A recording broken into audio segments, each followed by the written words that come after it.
Welcome to Toilets to Titles, Down Under Dynasty, with myself, Ben Duvin, Life for the Ben, here with our second episode. As always, well, 2 episodes in anyway, my guy, at Matt Hatton, FF Door Matt. How are you today, Matt? Mate, I'm doing wonderfully well, as usual. Just lazy Sunday. Did a bit of work around the yard and tried to digest a bit of fantasy football. How about yourself?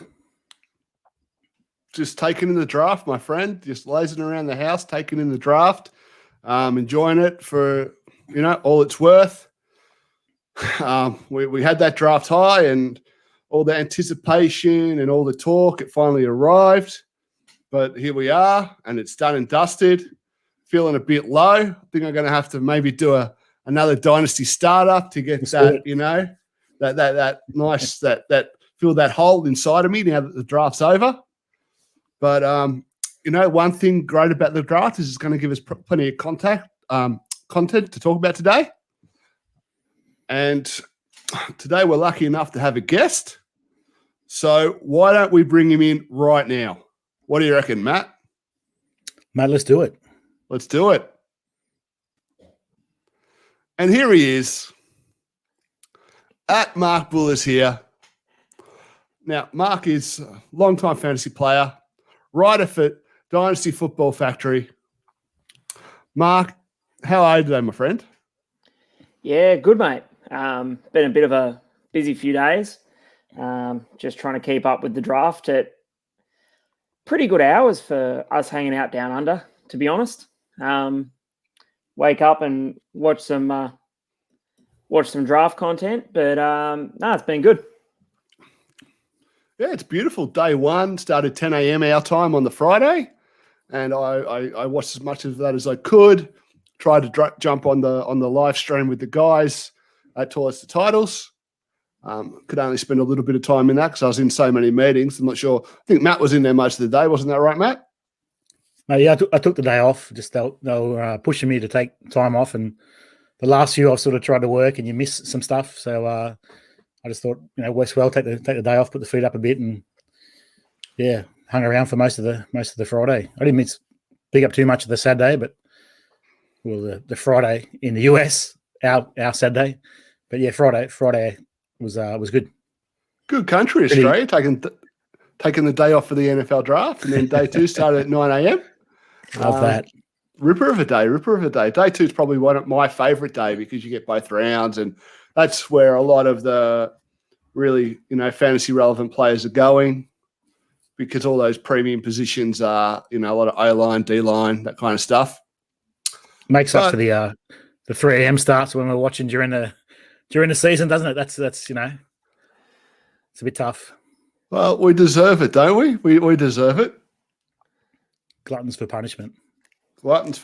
So look, we're going to start off this episode of T to T Down Under, giving all the people a bit of lowdown on at Mark Bull is here. So, Mark, give us the spiel. How did you discover the National Football League? So I suppose the background for me is I would have been about 9 or 10. Parents just got was Optus Pay TV at that point. So we discovered all these sports channels and fell in love with American sports. I work heavily in sports here in Sydney. I'm a swimming coach. But I fell in love with American sports, and I just think they do it bigger and better. So as much as people hold it against me, I ended up as a Patriots supporter. And I got pretty lucky on that front, but, suffered through some good and bad years as a Celtic supporter as well, and struggled a little bit as a Red Sox supporter early on, but the last few years have been pretty good.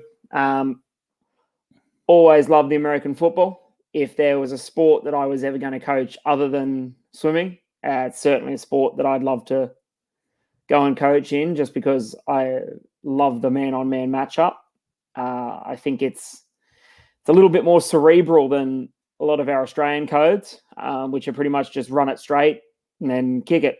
So got into football as a kid. Had always played sort of super coach here in Australia. So it's a dumbed down version of fantasy football for rugby league and rugby union. And then eventually about 2006 or 7 transitioned over to redraft. And then was lucky enough to get into one of my first dynasty leagues with yourself and FF Down Under. So we were your first bully. Don't you go. were my. I'm feeling all warm inside, buddy. Yeah. You were my first serious dynasty league that I actually put some time into.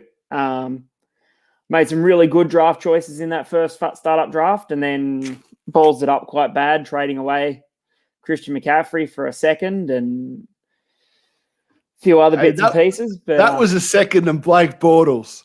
Okay. Don't sell yourself short. That was a second and Blake Bortles, my friend. That trade was okay in the moment. Yeah, I don't think anyone was expecting CMC to become what he is. But that startup draft had a few really good players in it, and I got lucky. And that was Bortles' QB1 season, where he actually looked like he knew what he was doing. I think the Panthers expected him to turn into this. They spent the 8th overall pick, mate. I think if you're spending the 8th overall pick, you're expecting that out of a running back, aren't you? Oh, you could always do what you could always do what some of the other organizations do and just go at Jags and be like, oh, cool, we've got a running back who's set the all-time rushing record for an undrafted rookie, and then go and waste a first-round pick on a running back as well. So, I very much subscribe to running back lives don't matter. I think we saw a little bit last season with Mike Davis that anyone in that offense is going to put up some pretty incredible numbers, where Mike Davis looked like he was, a startup first-round pick in that offense. You need to, if you're not worried about the running backs, you need to trade me some picks in Kraken so I can get me some Najee Harris, baby. Come on, give it to me. Give it to me. I called it. Matt's already been into me. Like, Najee Harris is probably the only running back that's going to go in those top 5 picks if I go one. There's a very good chance. I've called it already. There's a very good chance it goes 5 quarterbacks, to be perfectly honest. I think Pitts, it's a 2 tight end league, right? So you've got to sneak Pitts in there. Yeah, that's going to be the hard one. It's going to be which QB I leave out of that top 5. If I do Jones, leave one, that's an easy one. It's not a hard one. He's a scrub. What's his I don't floor? know. Like, how many Super Bowl wins is his floor? Like, if we're going from Brady to Mac Jones, is it like 3 or 5? I don't know. I think you can be a very productive long-term starter in the NFL without getting one. His floor is Aaron McCarron. That's his floor. Okay. New Falcons back up Aaron McCarron. I think with some weapons, he's probably far more Matt Ryan. I think he's a lot smarter than a lot of the QBs that are running around, and I think the one thing we've seen from Brady over his career is that his work ethic and his intelligence and he's willing to back himself is one of his big strengths. And I think the Patriots have lucked into a QB that's got a lot of those traits. Like, you've got to be a fairly brave person and not transfer out and sit behind guys like Hurts and Tua and that on their way to their roles in the NFL. Are you sure the Patriots haven't lucked onto a quarterback who looked good because he had 2 top 10 NFL drafted wide receivers? Are you sure it's not that? Well, there's also the chance that that's a guy hanging out by the name of Joe Burrow. He had a pretty good receiving core, but he's also managed to make himself look quite good. I mean, the hard part of evaluating anyone out of that Alabama offense is the fact that they're playing behind a supreme O-line. And I think that's been a big issue for a lot of the Alabama running backs transitioning into the NFL, where that Alabama O-line is a beast. And it makes a lot of running backs look quite good. And it makes the quarterbacks look quite good as well. And I think Tua struggled a little bit last year, transitioning into the NFL in a not as supreme offensive line protecting him. I think that's going to be the interesting part for Mac Jones. I think it's going to be the interesting part for Trevor Lawrence transitioning into the NFL.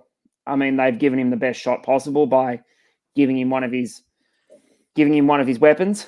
But I do think he's probably going to be in for a world of hurt in that offense, at least this year. Getting his first regular season loss, most likely. I thought we were going to get a bully Alabama O-line rant there. Running backs, O-line, Alabama. I thought it was coming. Got my hopes up. Didn't quite get there. It's been subdued since Josh Jacobs. But, well, Josh Jacobs is dead, isn't he? Kenyon Drake's taking his job. Remains to be seen. I think Derrick Henry the last 2 years has put that theory to rest, my friend. I think he's taken that theory and dunked it on its head. I mean, I think we all need to, like, I'll be the first one to admit that it took Derrick Henry a long, long time to do anything. And maybe that's what we're seeing. Maybe we're seeing that those Alabama running backs, potentially they take a little bit longer to get up to speed in the NFL. It took Mark Ingram 4 or 5 seasons before he had his first RB1 season, and then I think he put together 2 or 3 on the trot. It just took the Titans that long to realise to give him all the carries, mate. That's all they were waiting for. It wasn't a skill thing. Come on. Get out of here. I don't know. What's wrong with Maybe you? he was hanging out with Corey Davis too much, taking too long to learn how to play. That hurts, man. That would be deep. So, Bully, you're saying you're a Patriot. Sorry, Matt. You go, mate. No, just talk about Alabama running backs. I think Damien Harris is a sneaky value late in drafts. I think I just picked him up in the 11th or 12th round. I know PFF had him as their number 2 rated back, which is, that's a bit of a dream, but I think he's underrated. To be perfectly honest, I don't think anything in the last 10 years has changed with that New England backfield. Unless it's James White, you don't want anything to do with it, really. So, Bully, how did you become a Patriots fan? Was it pre-Tom Brady, or are you just a front runner? No, so I was 9 or so, 8 or 9. So it would have been 98-ish, 99-ish. And basically, I wanted a... So the year they won the Super Bowl? I think it was the year they finished... they might have been with Bledsoe and got close. Sounds about right. And I wanted a team that had, I wanted a city that had a team in all the codes. And at the time I was like, I don't want to go to New York. Like, that's lazy. Like, everyone goes New York. Like, and managed to pick Boston. Meant that I got to follow the 4 major codes and could have had one city that is all the teams.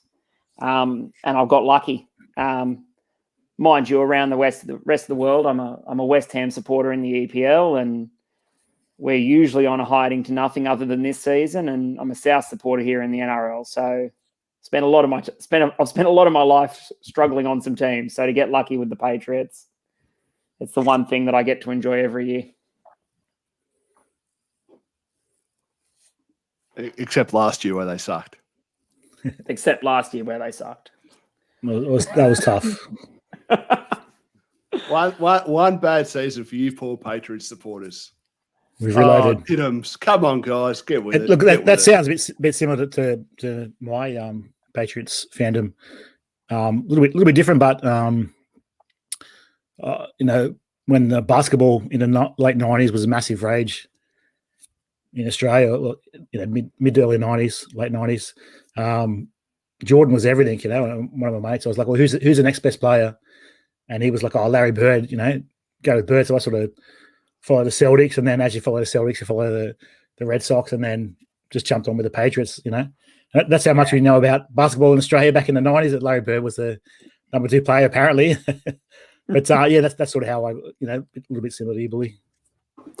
We're trying to attract people here, guys. We can't talk baseball. All right, we're trying to attract viewers, fans, people watching, listening. That was basketball. Anyway. No baseball. A little bit of basketball's okay.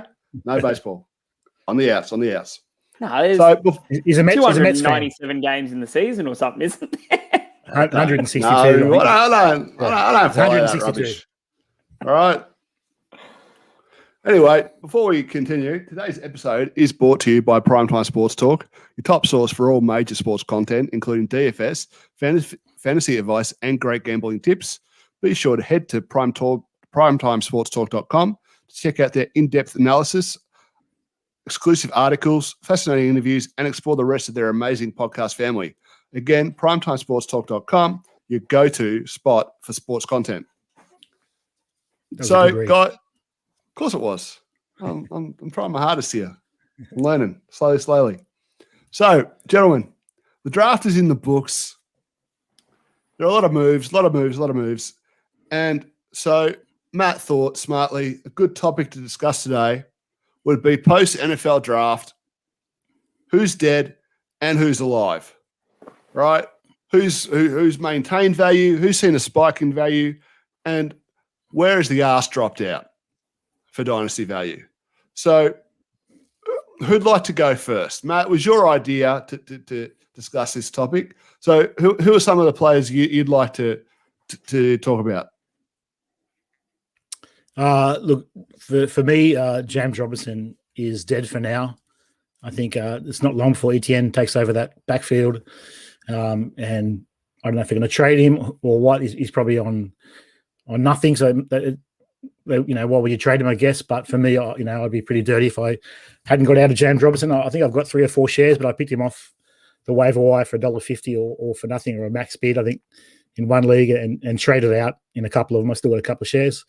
So you probably should have traded him, but I didn't. But yeah, look, I think he's probably gone. And then in terms of alive, it's got to be AJ Brown. I think he's a clear winner. I was expecting the Titans to draft someone, but obviously they're just going to throw the ball 3,000 times to AJ Brown and run it 3,000 with Derrick Henry, and that's pretty much their offense.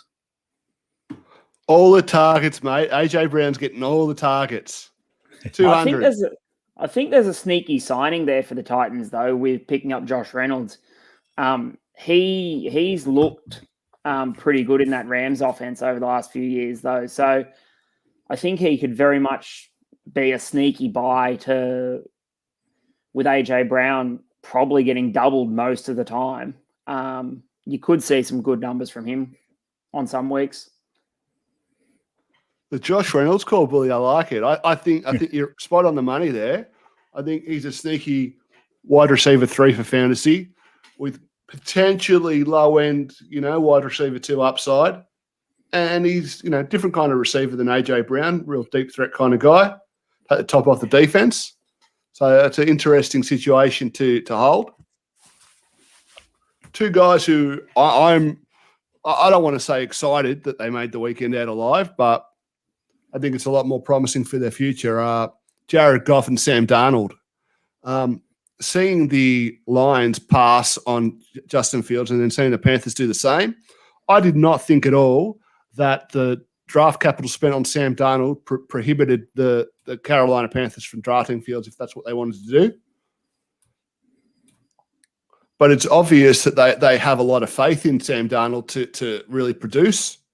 The Lions taking Penny Sewell when Fields was still on board, I think it really shows that to them, Jared Goff was a meaningful part of that trade.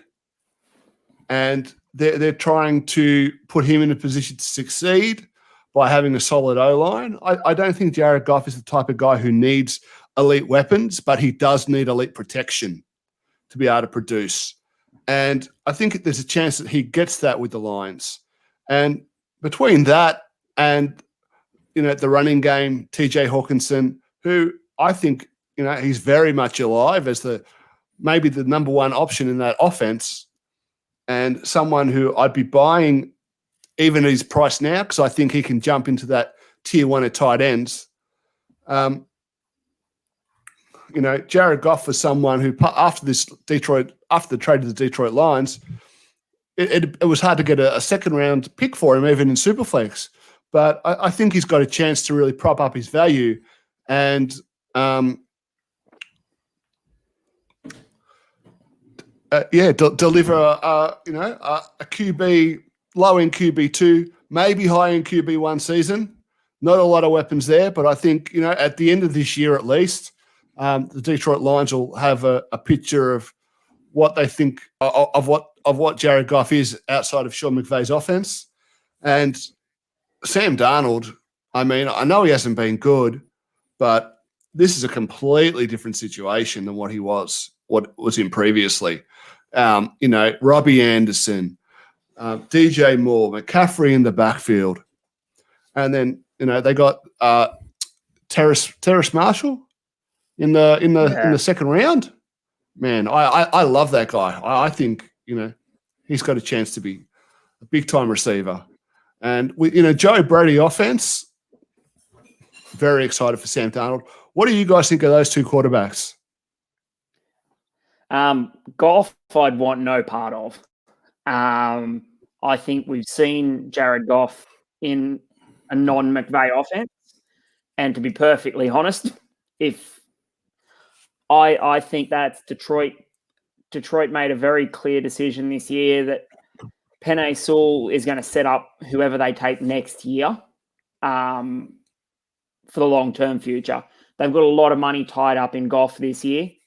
So I think what you see Goff this year, he gets told you've got 1 year to prove it. But to be perfectly honest, Amon-Ra St. Brown, who fell down draft boards, is probably lining up almost as his number one receiver outside of Rashad Perriman. I think they're probably his two leading receivers this year, and either Hawk's going to see 300 targets, or I think Jared Goff's going to have some pretty dismal numbers. I'm a big Sam Darnold truther. He was borderline my QB1 in that class. And I mean, he's still younger than some of the rookies that got drafted over the last few days. So I think there is huge confidence in him to pass up those guys. I bought some shares for a second just prior to the Carolina pick. And to be perfectly honest, I'd have no dramas right now paying a first for him in that offense. I think he could 23 years old or maybe 24. I think he's still got a huge future in the NFL. Absolutely agree with you, mate. I actually bought him, back when he was still on the Jets before the trade, off our good friend FF Down Under. I think I paid a late second and 2 late thirds in a 14-team Superflex. So I'm pretty happy with that investment. I think I bought him too. I bought him in Powers. less than that. I bought him in Powers and I sold J-Rob as part of the trade. And I had that was to me. And the league folded. The league folded. I think you flipped J-Rob like 2 minutes later, right? You flipped him to someone else. I did. I flipped him for Tua. Yeah, I still believe in him. I still believe in Darnold. I think he's had a bit of bad luck and a bit of the mono, so I think we're all giving him a bit of a live. Isn't that just Gase's name, isn't it? Bad luck? Anyone who gets saddled with him? His middle name. Yeah. What are we making of the situation with the Bengals now that Jamar Chase is clearly number one, but who takes the dive there? Is it T. Higgins or is it Boyd? Oh, I think Boyd's dead. I think Boyd sees a lot of work as the 3. I think there was enough there from T. Higgins last year where if Burrow doesn't get injured, I think T. Higgins is in that Justin Jefferson, CD Lamb top 5 wide receiver conversation. I think we're just losing a bit there, Mark. What was that? Sorry, feedback there. There's just a bit of feedback there. Oh. I think you've become good now. So I think T. Higgins is probably still the 2.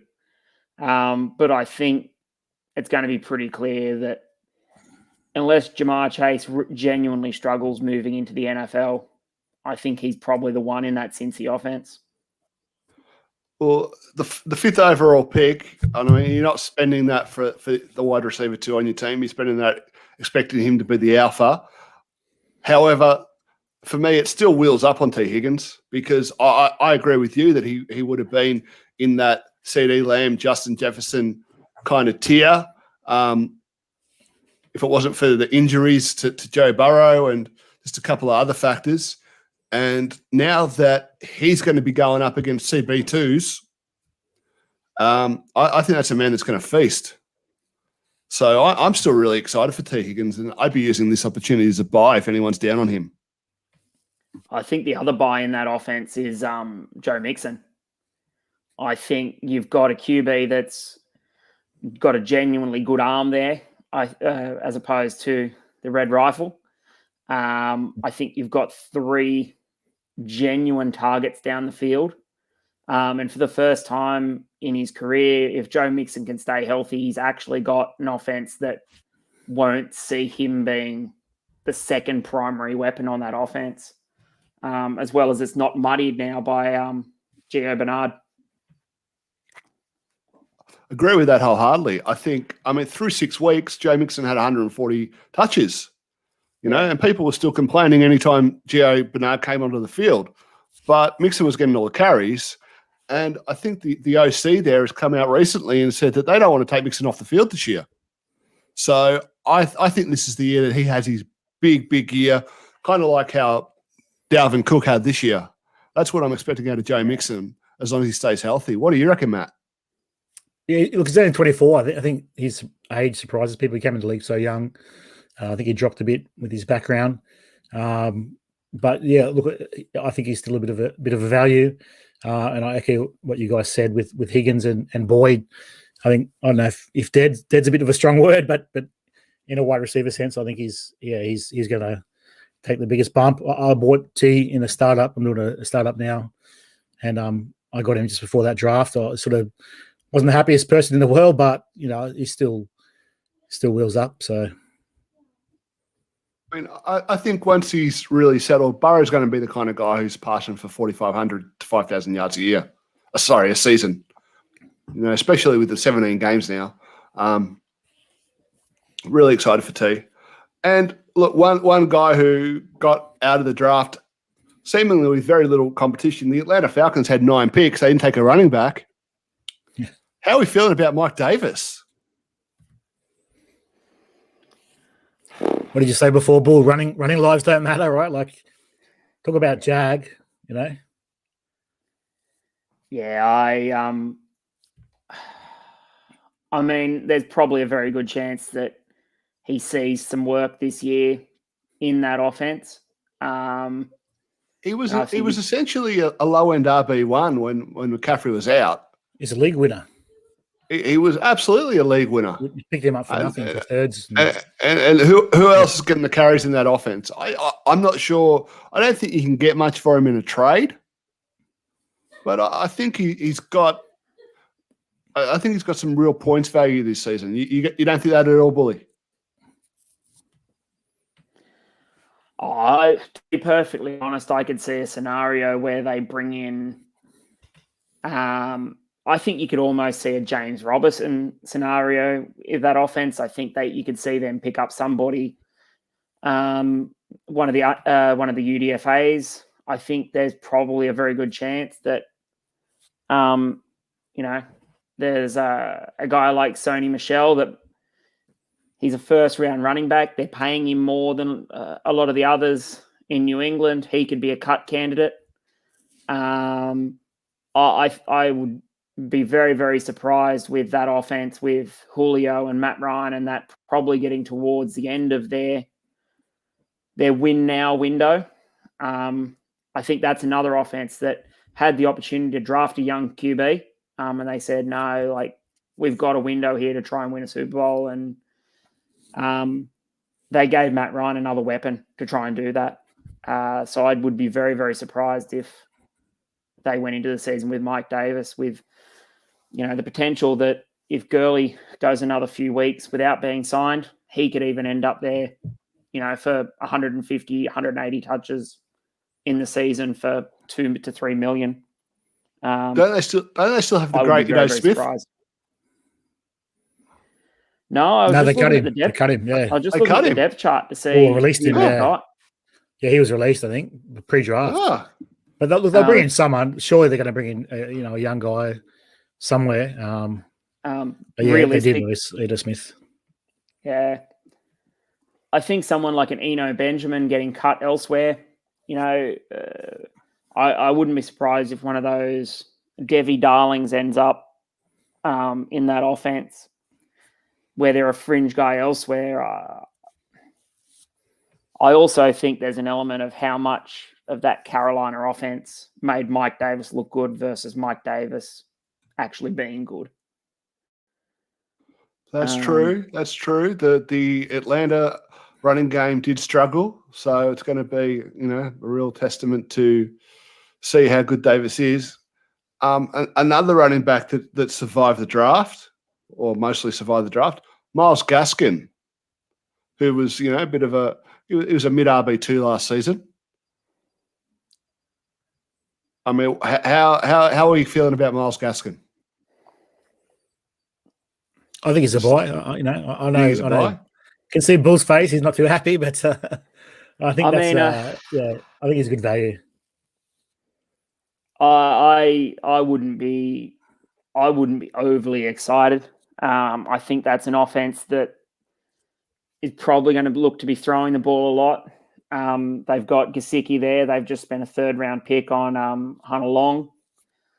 And you look at the fact that they've got Preston Williams, Jalen Waddle, Will Fuller, Devontae Parker.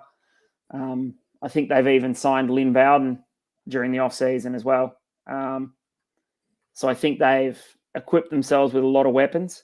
They realize that they're going up against some teams that are going to put up some points. They've got to play Buffalo twice. They've got to play New England twice. And they've got to go up against fairly high-powered Zach Wilson's offense in New York twice. So you're calling it high-powered already? He's come out of BYU, one of the weaker conferences in college football. Going to the Super Bowl. We're calling it high-powered. All right. The greatest show on turf already. To be perfectly honest, if you're evaluating purely fantasy, you could make a case for Wilson or Lance over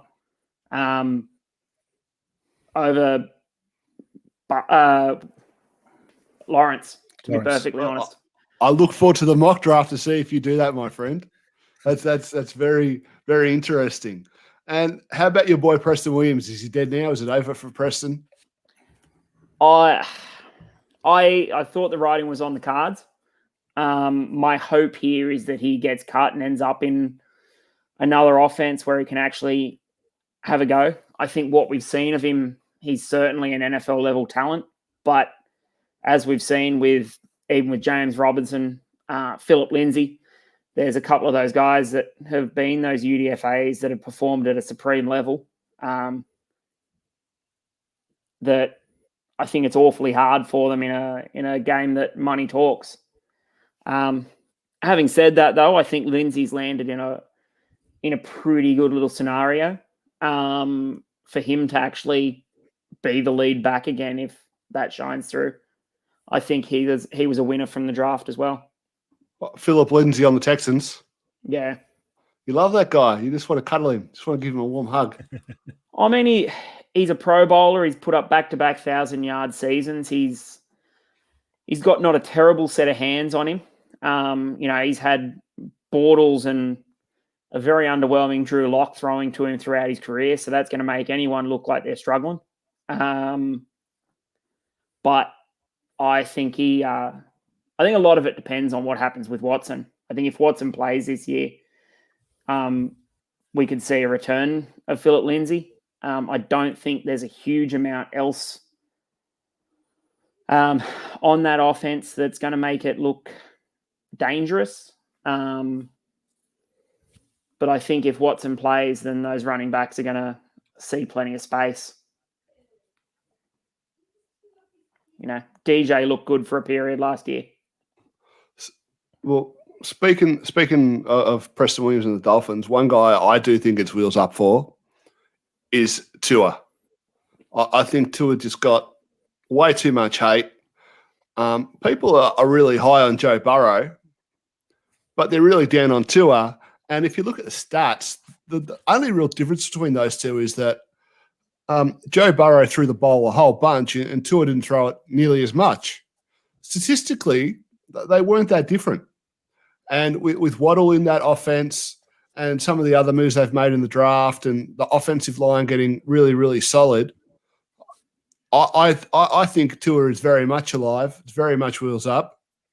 But, I think the Dolphins still have the capital next year to be able to move up in the draft and draft someone if he doesn't really show a big step forward. But I do think that's coming. I think at the end of this coming season, he's going to be one of the hot young quarterbacks. I think people forget the kind of prospect that he was before that hip injury.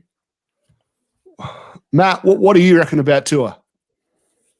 Look, I think they just had him on a short lease last year. They just kept him under wraps, kept him under control. We're really conservative, just bringing him back slowly. So I expect to see a bit of a jump. If they had any doubts, they could have easily. This would have been the year, right? Five stud quarterbacks or 4 stud quarterbacks. Depending on your love for Mac Jones. So this would have been the year to get out in him, but they didn't. They reinvested, and I think he's spiking up. Bully, you got any opinions on Tua? I think he was in a little bit of a rough situation last year. I mean, we saw peak Fitzmagic at the start of the season where he looked like that Miami team was a genuine chance of being in the playoffs for the first few weeks. And I think they probably did Tua a disservice by putting him in when they did. I think they probably should have stuck with Fitzmagic for the season. I think when you've got Fitzpatrick winning and you put in the rookie and he struggles, having not played any football for a while, I think he was always going to look like he was struggling. That Miami line was not the Alabama line that he was used to. I think he was seeing ghosts for a period. I mean, we saw some pretty good numbers at the end of the year. I think if you look at Gasicki's numbers towards the end of the season when he was the main weapon, he put up some really, really good numbers for Tua. And I think there's a real connection there where I think Waddle's potentially going to be a better NFL receiver than fantasy receiver. And I think he'll do a lot of opening up that area for Gasicki to feast this year. But I do think it's a prove-it year for Tua. Waddle's the second coming of Tyreek Hill. Don't you dare say otherwise. Don't you dare, Bully. Yeah, second Tyreek Hill coming. Yeah, but the difference is Tua doesn't have Patrick Mahomes' arm. There's not too many guys that can sling the ball with the velocity and inside arm the way Mahomes can either. Don't come at me like that. That's just mean. But true. And this is a guy. I'm going to bring up a guy that you were quite high on. I think at the beginning of last year, in last year's rookie drafts, the starting quarterback for the Philadelphia Eagles, Jalen Hurts. Yeah, how are we feeling? I mean, he was my QB1 in that class. I think he was very unlucky in that Alabama system where I think we've seen it now. Like, what do they got? 3 QBs that were on the roster at that point, or 4? 4, or it'll be 4 next year. There were 4 QBs on that roster at that point with Hurts, Tua, Mac, and gone blank on who they're starting next year. They were all on the roster at that point, and I think Jalen was a little bit unlucky. Having said that, though, I think you're in a situation where Jalen Hurts will be on a very, very short leash. I don't think that organization is super committed to him. They drafted not a project quarterback, but they've got Flacco sitting there, and I think they were sniffing around one of the UDFAs today, weren't they? Jamie Newman, who was I don't know. I loved Jamie Newman. I think if he played in 2020, he's a guy who could have really increased his stock, and I'm surprised that he came out. So I think they're on I think Jalen's on a very short leash. I think if he starts the season, I think you could see some pretty solid numbers. I just had a look. Jamie Newman signed with Philadelphia as well. So you've got Flacco there. You've got Jamie Newman, who, if this doesn't go to plan, I wouldn't be surprised to see one of those two starting by week 8 or 9. I think that's an organization that after that Super Bowl, they've traded Wentz. I think they'll need to do something this season to justify that. Very, very toolsy guy, Jamie Newman. Very toolsy. I think he's got a chance, but I think he needs to probably spend some time on the practice squad and just learn. But the Eagles, they do have that extra first next year now, so they've got the capital that if they really want to go and pursue a guy, they can probably do that. Well, it's gonna most likely be an early first. Like, you've got to assume that the Bills will win that division. So the Bills will probably win that division. New England wasn't far out of it last year. The Jets and Miami are probably playing off the 3rd or 4th in that division. So you're probably looking at a top 12, top 10 pick next year. Miami actually traded San Francisco's pick. Oh, did they? I thought they traded theirs. No, I'm pretty sure they traded San Francisco's pick. So Okay. they're backing themselves to finish above San Francisco. So they traded the 49ers pick. So that I found that a really interesting part of that trade. But so it's obvious that Jalen Hurts really has to prove it. Do you think he will? That's the question. Do you think? I think he's good enough. Jalen Hurts will do enough that the Eagles go, yep, we're right. We're going into 2022 with Jalen Hurts as our quarterback. Yes or no? Yeah. I would have no hesitations with 105 this class. I think if he was in this class right now, if he was on the waivers and they were locked and he falls into this rookie class, I'd have no problems taking him probably behind Zach Wilson, Trevor Lawrence, and Trey Lance. I think those guys have the draft capital, which is going to mean that they're probably going to get given a little bit longer leash than Jalen will. So you go Hurts over Fields? I'd go Hurts over Fields. I think when you look at it, there's an element of trusting what happens with the NFL. I think if you look at, say, Amon-Ra St. Brown, the NFL was out on him because of the issues with his brother transitioning into that Green Bay offense. And I think if that many NFL teams are willing to trust guys like Darnold and Locke and let him slide, I think we probably as fantasy players need to actually go, all right, there was something there.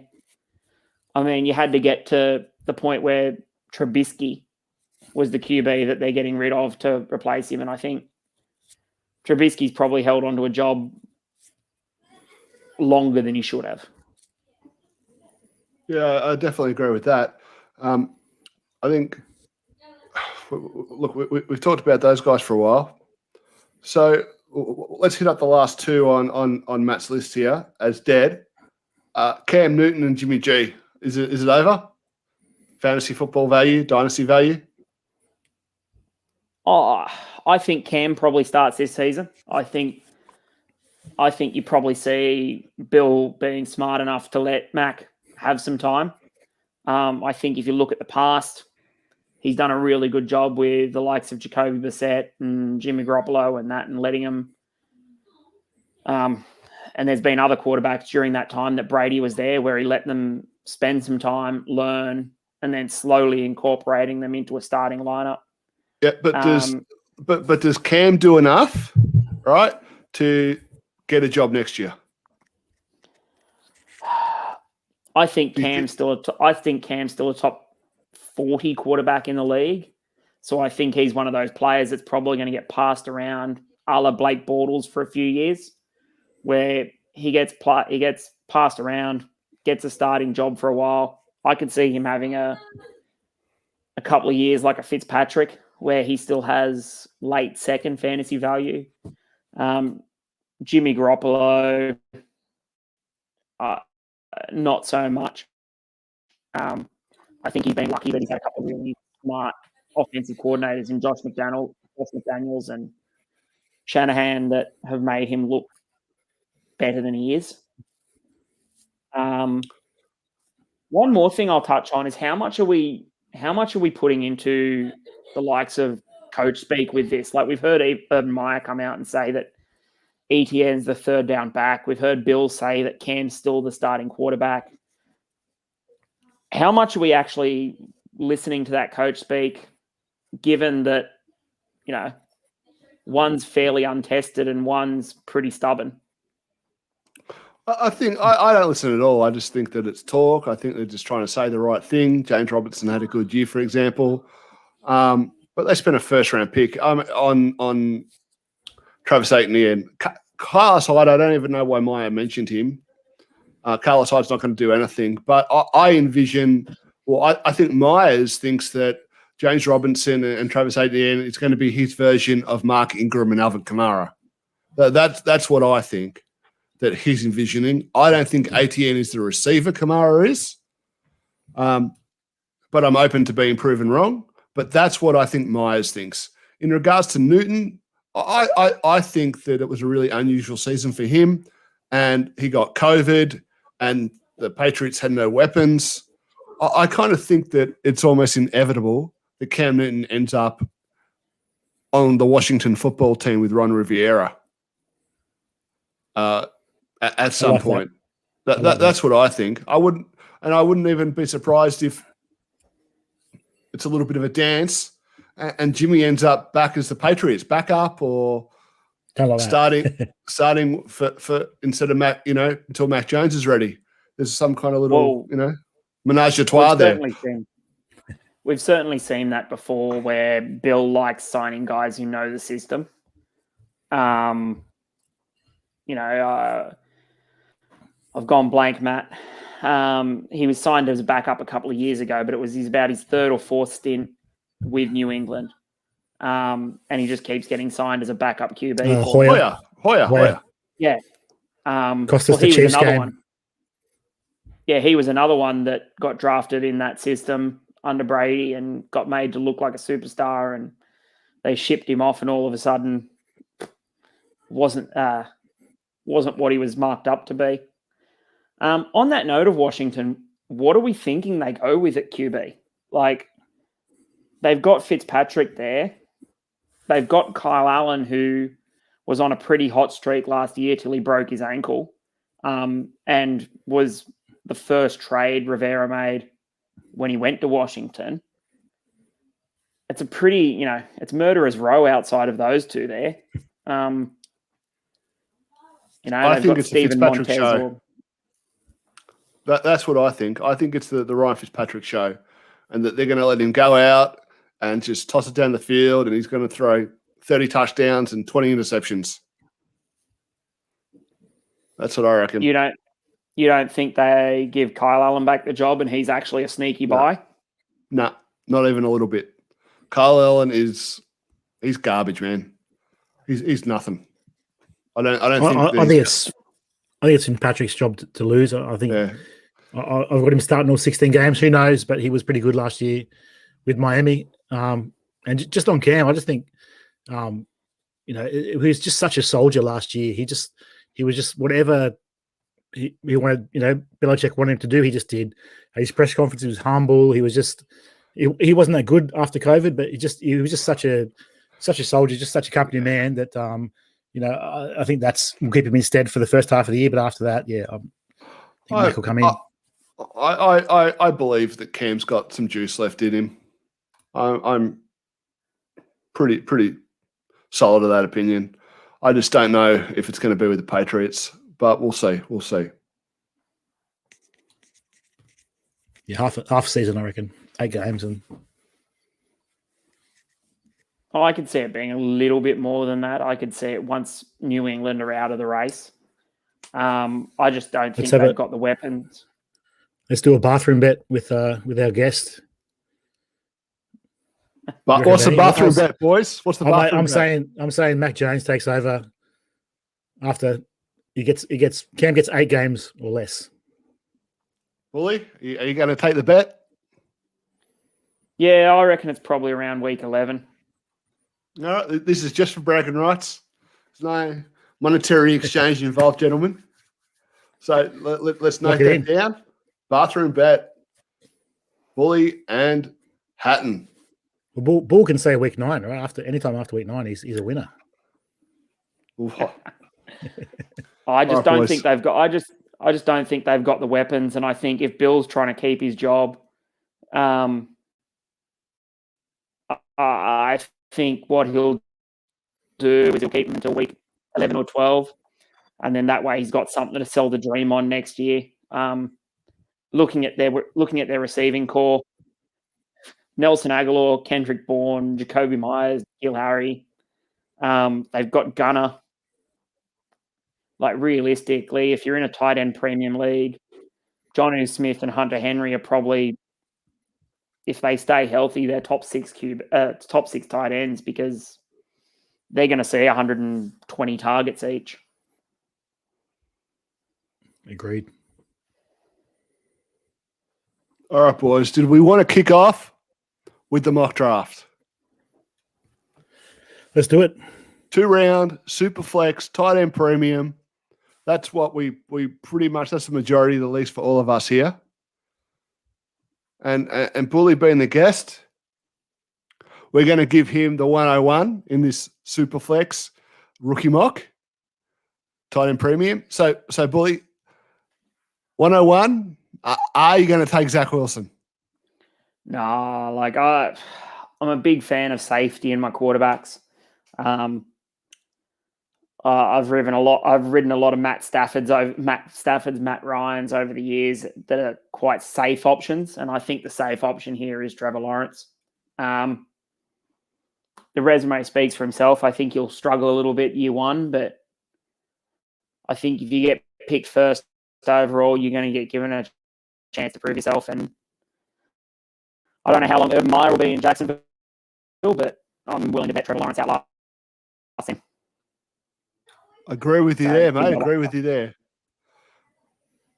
Matt, I'm going to give you the 102, mate, because I'm a gentleman and a scholar. Who are you taking? Mate, I'll go Trey Lance. I thought after reading his RSP profile and watching a bit of film on him, sort of thought the 49ers were trading up for him. It made more sense than Mac Jones, and I love him. So, for me, it's a coin flip, 101, 102. Obviously, you're taking Lawrence for the value, but I'd go Trey Lance at 102. Yeah, I look, I'm no film guru. I get a bit confused when I hear people talk about how raw Trey Lance is and how he hasn't played much football. Then at the same time, he's the most smartest and pro ready, and the play action, the RPOs, and all that stuff. So yeah, I think he's firmly my 102 after the draft. And if I had confidence that he'd be the start of the whole season, I'd be tempted to take him over Trevor Lawrence. Anyway, for me, I guess my only concern with Lance is that I got burnt a little bit by Dwayne Haskins. And I do get some Dwayne Haskins vibes in that there's not a lot of tape. So you haven't got to see the bad with the good. Whereas for someone like Trevor Lawrence, you've seen 4 years or 3 years of them being what they are. So I do get a little bit nervous that we've only seen 17 games. But I'm willing to trust Shanahan that, he made CJ Beathard, Nick Mullins, Jimmy Garoppolo. He made them look like they were above average quarterbacks. So I've got complete faith that he'll do that with Trey Lance.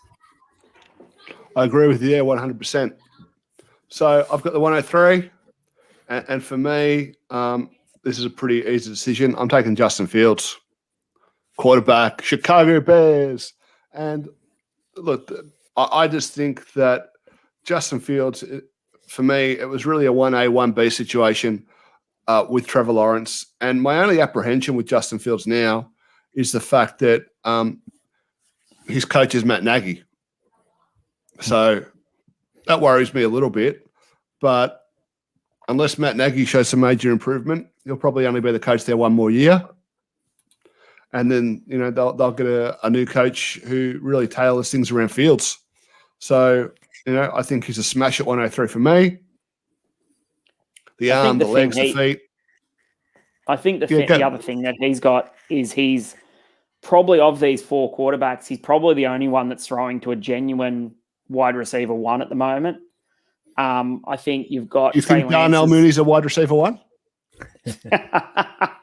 I think the guy they franchise tagged is potentially the wide receiver one. I think if you look at Trevor Lawrence, he's got Visca down there. He's got DJ Shark. He's got options. Trey Lance has got Kittle, which is an advantage. But I don't know whether Ayuk or Debo or either of them are going to stand up and be a genuine wide receiver one.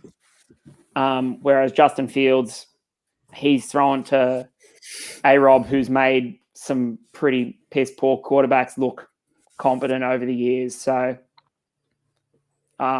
he's probably one of the biggest winners out of the weekend, that for the first time ever he's got an actual quarterback thrown to him.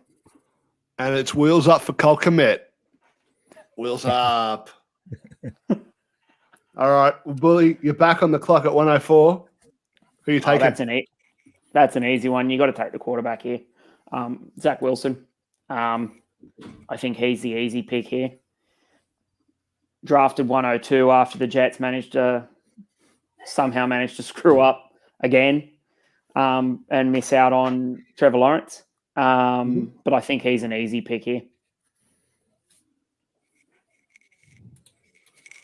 Matt, who are you taking at the 105? 105, if it's a super tight end premium, I'm taking Pitts. But other than that, it's for me, it's a coin cost between Jones or Najee Harris. So this is a tight end premium. This is super tight end premium. Is it 2 points? What's super tight end premium? 2 points per reception and 1.5 per first down. That sort of This is 1.5 PPR. This is the 1.5 PPR for tight ends. Yeah, look, it depends on roster construction, I guess. If I've got my running backs, I need a quarterback. I'm taking Mac Jones. If I've got my quarterbacks, I need a running back. I'd take Najee. Well, you can't take both. I'll take Najee. I'll take Najee. Thank you, sir.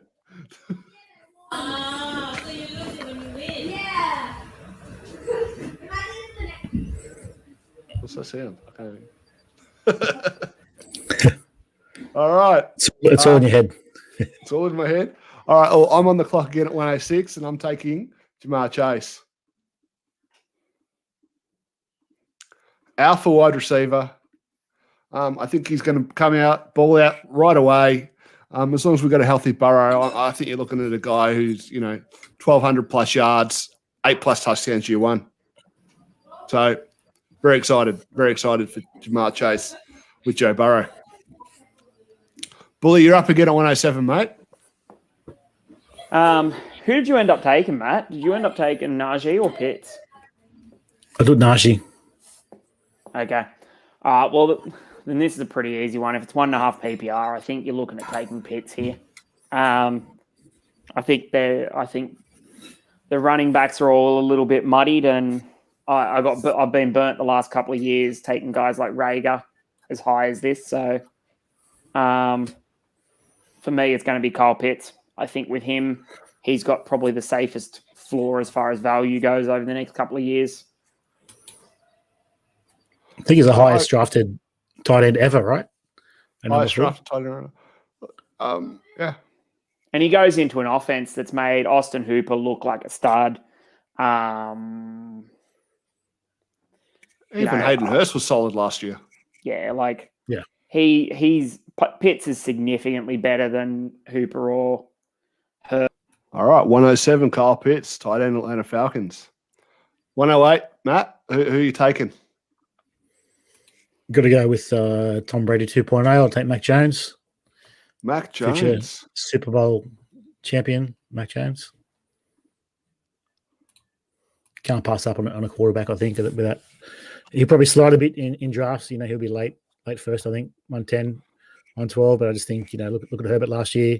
No one was really that big on Herbert. I know I had him in a couple of Devies and people were slaughtering him for taking. Not slaughtering him, but laughing at me a little bit. I'm not saying Herbert's anything like a Mac Jones, but or the other way around. But just the value, I think, in a super flex, you can't let that slide. Well, I think people need to learn that we shouldn't let QBs slide. I think we've seen it with Herbert. I think we've seen it with Josh Allen. I was getting Josh Allen as late as 201, 202 in some leagues. His rookie year. I don't think any first round quarterback should fall past the 106, 107. Even Herbert last year with all his spot for picks. Yeah. Even Herbert last year with all his draft capital was going 109 to 112, right? And in hindsight, that was probably crazy. There's a lot of hate on Herbert. I drafted CD Lamb over him in 2 spots, and Lamb looks like a stud, but that still hurts, Yeah. So look, I think that's a sound logic, not passing on the quarterbacks. I'm not super sold on Mac Jones, but then hey, that's why I missed out on Herbert and Josh Allen. So I guess you take it because you're probably going to get 3 years starting on that rookie contract anyway. Yeah. All right, I'm up again at 109. You guys have made this easy for me. I'm taking Travis Etienne. So I think to get him here is a super value, especially if he's as good as Urban Meyer thinks at catching the ball and they use him in the way Urban Meyer anticipates him being used. In that Kamara-type fashion where you've got a player who's getting you, 800 rushing yards, 800 receiving yards. I'm a little bit dubious that that's going to be the case, but at 109 in a rookie draft, I'll take that value and the chance of that happening all day long. And it is back to Bully. Yeah, I think this wide receiver draft is so incredibly deep that I think you're probably better off trying to pick up a couple of early seconds, and chancing your arm on grabbing a couple of wide receivers. So I'm going to let him continue to fall, and I'm going to take Trey Sermon. Wowzers. Trey Sermon at the 1.1. Right. It's a bit of a reach. I've gone the way that Leatherwood pick is. I don't think you get. Not yours. It was such a reach. I don't mind Sermon, but Leatherwood was terrible. Yeah. But I think for me, that offense, they've drafted him in the second round. I think they took him in the second. Oh, early third. Sermon. No, it was late third. He was 88 overall. Was it? Yeah, he was 8, yeah. But they traded 2 fourths to move up to get him. Yeah. So I think Shanahan will be looking to use. I think he's probably going to be getting sick at some point of using 9 different running backs in a season. Trey Sermon showed plenty of tape in college, so I think he's one that, to be perfectly honest, if he can be anywhere near what he was in college, Shanahan will let him run. Well, he reminds me of an Alfred Morris with more juice. Yeah. So, right, and when I say more juice, I'm saying a fair bit more juice, and I think he's a better pass catcher than Morris. But the running style, I think it reminds me of Morris with just more amped up. So I definitely agree with you there that could be the case, and Sermon could be the guy. But they also took another running back, didn't they? Later on. I mean, I think we've all seen that there's a big difference between 3rd round and 7th round draft capital. Yeah. That is true. And he's just got to stay healthy, right? Like though 49ers running back has been healthy. If Sermon stays healthy, you can see him taking over that system. I think he's Matt Waldman's RB1. So Waldman's got a big rap in him. So yeah, I like that pick. Waldman tends to be pretty bold. Huge believer in a lot of what he does. He does tend to back his guys, which I'm a big fan of.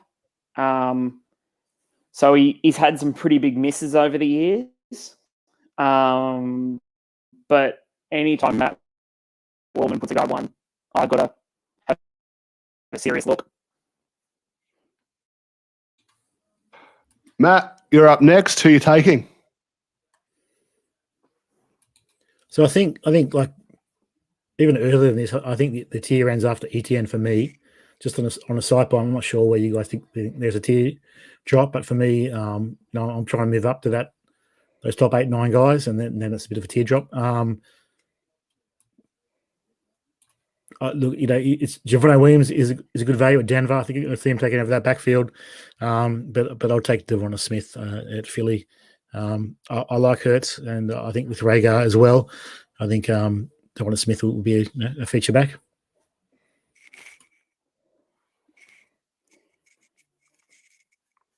Yeah, I mean, he's my one in this class for the wide receivers. I like him a little bit more than Chase. I'm a little bit scared by the landing spot. I think we've seen Philly struggle over the last few years to transition wide receivers. They spent a 3rd round a couple of years ago on Arcega-Whiteside. We saw Rhaegar last year struggle badly. I think in general that Philly offense has really struggled with the wide receivers the last few years, especially with rookies. So it does scare me a little bit. The saving grace being that none of them have ever had chemistry with their college quarterback. And that's what you're getting here with Hurts and Devonta. Guys, we got to walk it back because I messed up the mock because the 109 was my pick. So I got to walk it back to the 109, and I'm going to take Jalen Waddle. Sorry, guys. I thought you were doing it to snipe me. I thought you were going to take Devonta. No, I because you took Mac Jones and then I went back to Bully, but it was my pick. Sorry, guys. Now it is back to Bully. Is it still Trey Sermon? Yeah, I'm still sticking with Trey Sermon.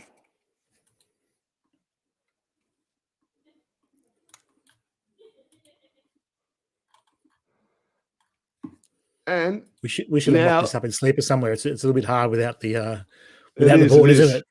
Yeah. But Sleeper, having 3 of us do the 14s, it's a bit tough. True. So 1.11, pick 11 overall. You're up, Matt. I'll still take Smith.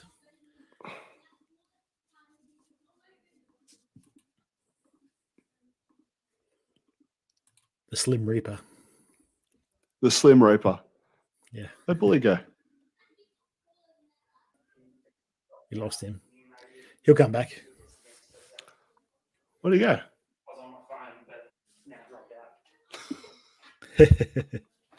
out. God, Gremlins.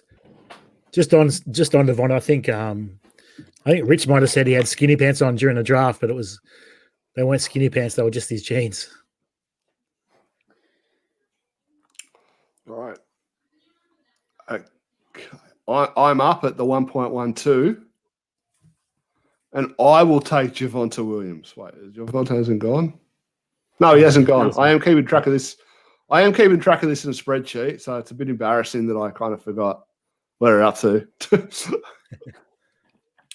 Javonte Williams at 112. And I think, getting a guy who could be possible, RB1 and had pretty good draft capital, like right up there with, Jonathan Taylor and DeAndre Swift and those guys last year at the 1.112 is a value all day long.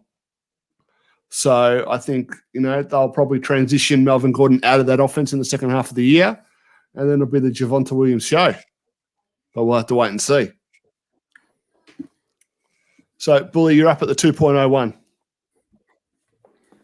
The 2.01, so I'm going to start to look at some of the receivers here, although there's still one or two players that I wouldn't be opposed to reaching if I needed one of the other positions. Cutting out a bit, mate. I think you said Kadarius Toney. Yeah. No.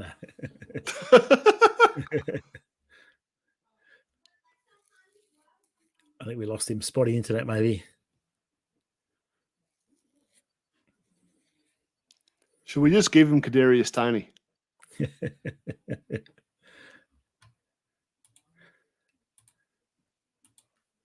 Who are you taking, Ben? Well, we've got to wait for Bully to take his pick. If you're on the clock, who would you take? I'd look at Bateman right here. I know a lot of people hate the landing spot, but I don't mind it. I think we've seen in the past teams can change.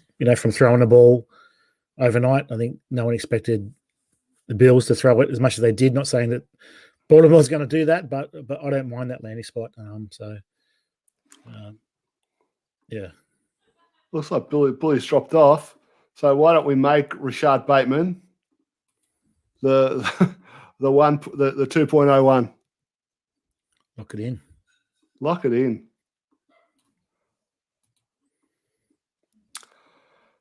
And who would you take at the 2.02?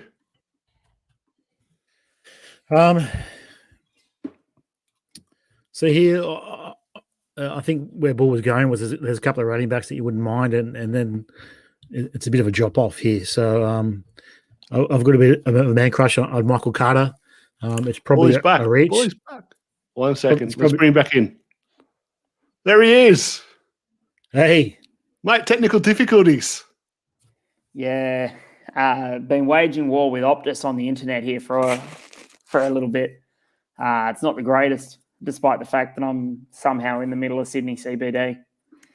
So any recommendations on who to switch internet to? Appreciated. Telstra, mate, the big provider. Telstra. That was a non-paid advertisement. There's nothing coming my way there. Now, because you dropped off, we weren't sure if you're coming back. Hatton's gone ahead and taken Rashad Bateman for you. That was where I was going. Benny was trying to give you Kadarius Toney. That's not true. That's a filthy lie. Well, Matt, my bold take. You don't have to reach for him because he's not here on my top 24. So I think anyone who's bottom percentile in separation on both press coverage and when he's being given space, I've got zero interest in. Zero? Jesus. All right. Who you taking at 2.02, Matt? Rashad Bateman, I thought. No, you were 2.01. I think believe it was just probably talking about it before he dropped off was there's a couple of running backs here that after they go, it's a bit of a massive jump, and I think it might be a bit of a reach. I don't know if I do it in a real draft, but this is a bit of fun. I'll grab Michael Carter here. I think he could be the lead back there in the Jets system, and I love what they've done with the draft. I think just quickly on that, in Chicago, there's two tortured fan bases, and I think they should be pretty happy. I did see some Chicago fans having a bit of a whinge that they got Fields, but I think they both nailed the draft, so I'll go Michael Carter there as a bit of a reach. No, not a reach at all. Not a reach at all. I think that's where he's going to go, to be honest with you. Good today. Somewhere in that 2.01 to 2.04 range is probably where he's going to go once the rookie drafts really start. I mean, you could make an argument that if you were sitting at 111, 112, you've just come off either losing a final or winning the final, and you want to go back to back, and you don't want to wait a year for one of those, or a year or two for one of these wide receivers to develop.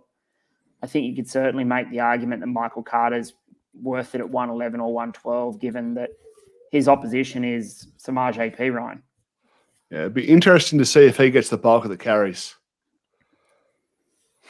Now, I'm on the clock at the 2.03. I'm going to take Elijah Moore, the wide receiver, also from the New York Jets. Can you give me my massage now? He's my wide receiver 4. So pretty high on Elijah Moore. I think that the Jets have a nice little trio there with Corey Davis, Mims, and Elijah Moore. I think Crowder's going to get cut. Moore's just a playmaker. He can do everything, play all over the formation. Very excited to see him in that offense. That Kyle Shanahan offense run by Matt. I think it's Matt LaFleur's younger brother, if I'm not mistaken. And now the 2.04 Bullies up again. Yeah, 2.04. I think you're looking value here. I think if you can increase your chance of hitting, I think that's a safe bet here. So I'm going to go with Kyle Trask. Late second round, draft capital. He was rated by some to go in the first round. And I think he's in a perfect situation where he gets to sit behind Brady for, if it's up to Tom Brady, it could be another 10 years, but most likely a year to 2 years. And then he gets a starting gig. If Brady does get injured or does retire after this year, then he's inheriting an offense with Evans and Godwin and more weapons. The track record of those quarterbacks picked, say, even mid-first to, pick 75, mid-third round is not good. But you think Trask has a chance to inherit the mantle? I think he was being touted as a project quarterback, and I don't think there's too many offenses that you could go into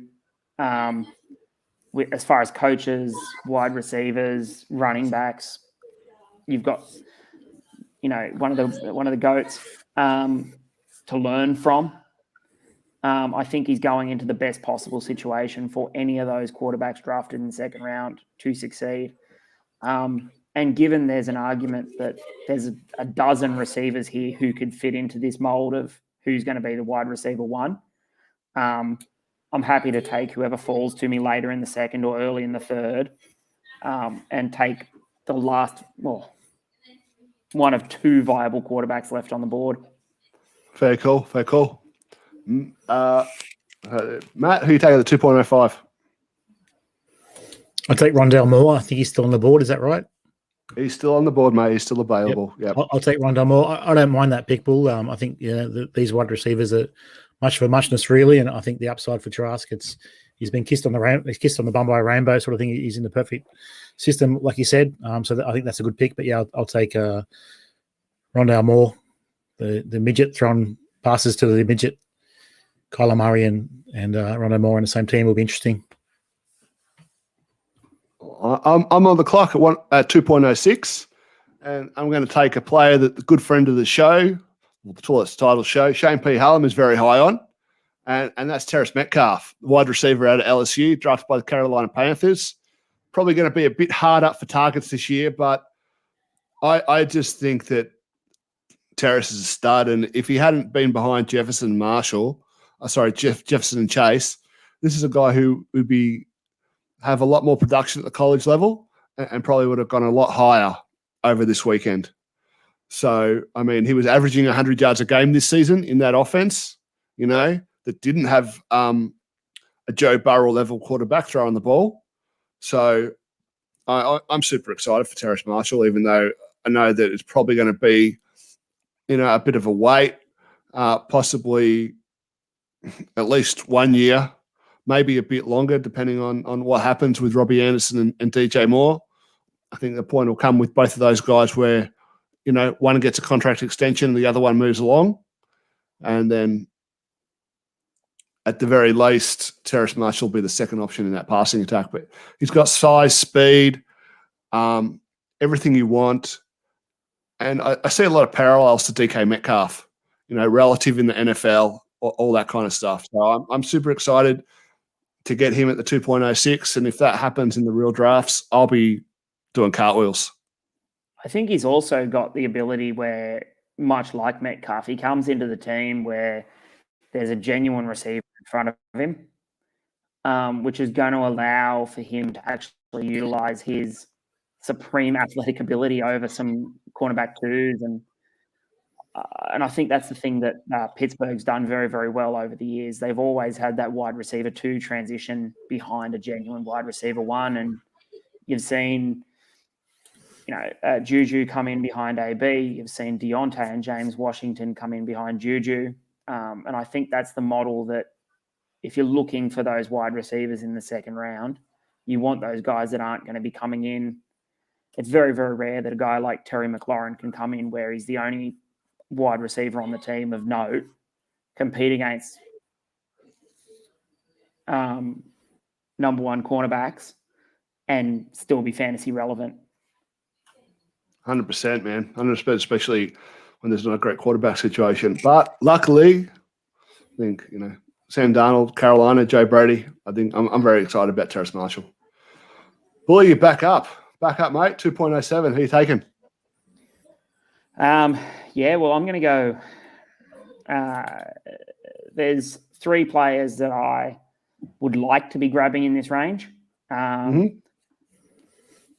One of them, I think, is possibly in the worst position for a wide receiver to be in the NFL right now. But I think in a tight end premium, I'm going to grab a guy. I'm going to grab Fearmouth. You're not drafting him for 2021. You're drafting him for 2022 and beyond. He's going to sit behind Ebron for a year. But I think in 1.5 PPR, he's a good value at tight end.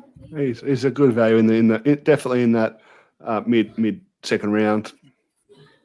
I agree with you, Matt.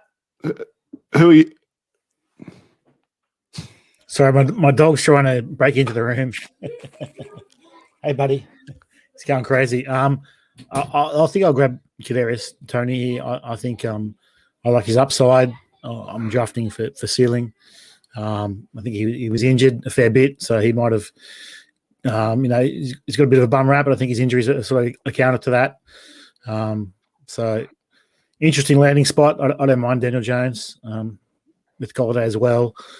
But yeah, it's very crowded though, right? It's very Golladay, Slayton, Shepard, and Evan Ingram. It's very, very crowded. But I mean, you're getting the 20th overall player selected in the NFL draft with the 20th overall pick in this rookie mock. So, yeah. I mean, hate all you want, but draft capital, there is no greater indicator, right? So, great value pick. And I think late in the second, you're with the 20th overall pick, late in the second, you're getting some kind of floor there. He's going to have some kind of value in a year or 2 years' time. I mean, how many times did I try and trade Corey Davis off you for peanuts over the years, and he still had value. He's coming good, mate. He's coming good. It's going to happen this year. So I you think said it, Zach Wilson, 101. Yeah, I agree. I think Toney, a guy here, he's a safe enough floor that if you want to get out in 6-12 months, you're still going to get a second for him. You'll have an opportunity to recoup your investment at some point, right? Regardless of what you think of him, you'll have an opportunity to get something probably more than what you got today, more than what you would have spent right now with the 2.08. At a floor, you'll recoup the second round pick. I'm on the clock at the 2.09, and this is where it's getting interesting. I'm going to take Amon-Ra St. Brown. Day 2 draft capital, but he's going into a situation where there's a lot of opportunity. And he produced at USC straight out of the gate. He was a Devi darling. But things just kind of went sideways for him as far as what people think of him, even though he just continued to produce. And I think a lot of that is kind of linked to the lack of success from his brother, Equanimous St. Brown. I think that left a dirty taste in people's mouths, and it's kind of left a bit of a stain on his reputation. But I think if you take that away and just look at him in context of just who he is, I think that he can really have some success in the Lions offense. Yeah, I'm just willing to avoid him for the same reason that a lot of NFL teams did. He always was seen as better than his brother, but there's a lot of similarities there, which makes me go, you know what, if it's good enough for the NFL teams to – there are a lot of analysts out there that had him as a day one talent, but I think if he's going to fall for NFL teams, I'm willing to listen to the signs and signals. He didn't fall like his brother fell, though. His brother was like a 6 or 7 round pick. I mean, this is day 2 capital. It's from an analytic profile point of view, it's decent. Oh, but so was ESB. ESB was an athletic freak as well. His dad was a former Mr. You've got to factor. You got to factor in the draft capital into the analytic profile, not just the testing times. So I mean that makes a big difference. And then just who else is there to get targets? I'm not seeing anyone. But remains to be seen. Who else is in that offense to actually compete with targets? Because that could be the other problem. If Quinton Cephas, I don't know. Start Perryman, as the one. That's it. He's probably up against Mims. It's all about opportunity. Bully's dropped off again. Bully's killing us here. Yeah. Oh, there he is. He's back. Bully, you're on the clock, mate. You're on the clock. Who are you taking? 2.10. Yeah. No, I'm in. Who are you picking? Yeah, so there's a player that I like. There's a player that I like more than the other two. Yeah. There's a player that I like the player, hate the landing spot. Tylan Wallace, Davis Mills. I think ceiling-wise with Deshaun Watson. So you're taking Davis Mills at the 2.10? It's a gamble, but if it's as bad for Deshaun Watson as it's seeming, you've got a guy here with third-round draft capital that could see field time this year. Matt, your last pick of this draft. Who are you taking, mate, at the 2.11? I hate the landing spot too, but I'll take Tyler Wallace. I think it's terrible. There, as good as it was for Bateman, it's bad for Wallace, but I do like the talent. I know Sheps is a big fan, so I'll probably buy him just to sell him to coach.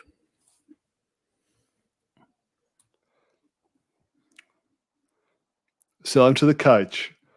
All right. Well, I'm on the clock. It's the very last pick of the draft. We've been going here for a while, haven't we? I'm going to take Dynasty Brown from the Washington football team.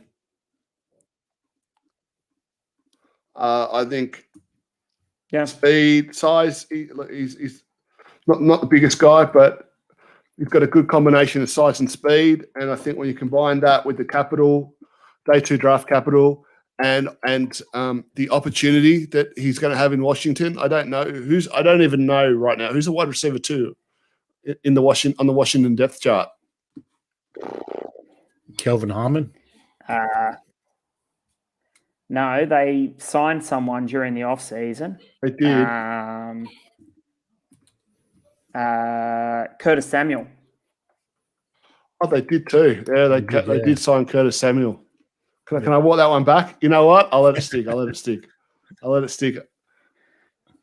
If you're looking for value there for an opportunity, Nico Collins for the Texans is probably a wide receiver that's got a genuine opportunity to see time early on. If Deshaun Watson somehow manages to avoid going to jail, I love Nico Collins. Absolutely love him. Texans right now, I just don't know. Just don't know. But if there was no Deshaun Watson issues or anything like that, he would have been a pick straight up. I love Nico Collins. I think if he'd gone to like John Laub said the other day on our mock draft, mock startup that we did, if he'd gone to Ohio State or Georgia or something like that, Nico Collins would be a round 1 draft pick. That's the type of talent that he has. Man, you're making me wish I took Nico Collins there. I'm changing the pick. 2.12, Nico Collins. Sorry, walking it back. Well, he's going into a position where he's going to get to feast. Like there's Randall Cobb and Brandon Cooks, but that position is wide open. If Cooks stays healthy, he's proven to be a guy that can take the top off a defense. So you got a guy like Nico Collins who isn't going to be facing the number 1 cornerback, but could have some space. So, I think he's probably my grab there. And you could make an argument that even though Terrace Marshall is probably the superior receiver, you could make an argument for Nico over Terrace. Look, I'm a big Nico Collins fan, and look that wraps up the mock draft, 2 rounds. So just a quick recap, guys.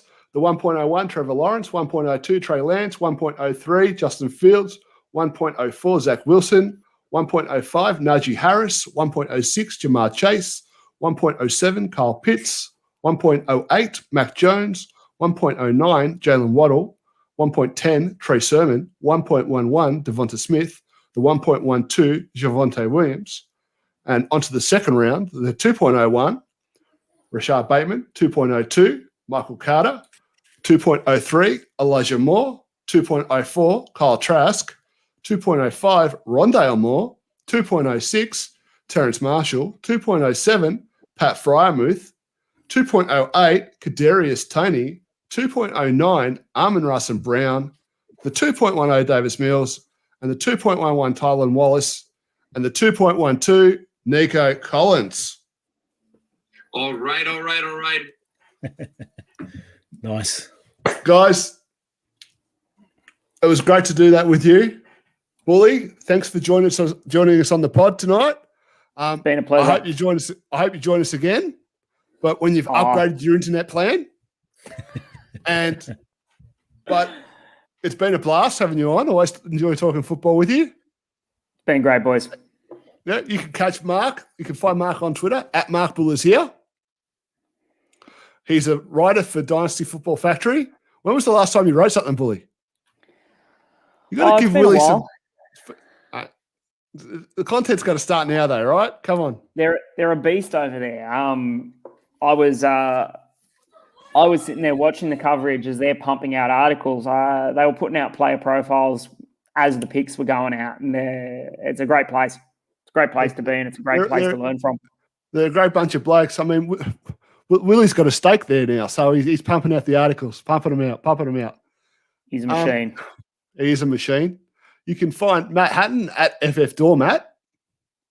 All right, so give him a follow. He knows his stuff. All right. He might not trade with you, but he knows his stuff. And lies. You can find me at Life from the Ben on Twitter. That's also my Instagram if you want to check it out. Please remember to follow the rest of the Toilet Titles teams at Coach Sheps, at Justin FF, at Nate Dirt 19. And Matt, you didn't put the new guys on the show sheet. At Dirty Jobs 21, and I've forgotten Rod's Twitter handle again. What are you doing to me? I can't do it all, mate. Come on. We'll put it in the pod notes. We'll add it in the pod notes. Sorry about that, Rod. It's just left me at the moment. Get those reviews in too for the Frankenstein leave. If you like the show, like what you heard, like what Mark Bull was spitting out, it was a lot of good noise there. Mark really like that. Get those 5-star reviews in. Get a free entry to play in the Frankenstein league, which is going to be a beast and heaps of fun. And the most important handle to follow at Toilets to Titles. That's Toilets TOILETS 2 TO Titles TITLES. All right, gentlemen. Thanks very much for your time today. We'll speak again soon. It's been real. Thanks, lads. Talk to you soon.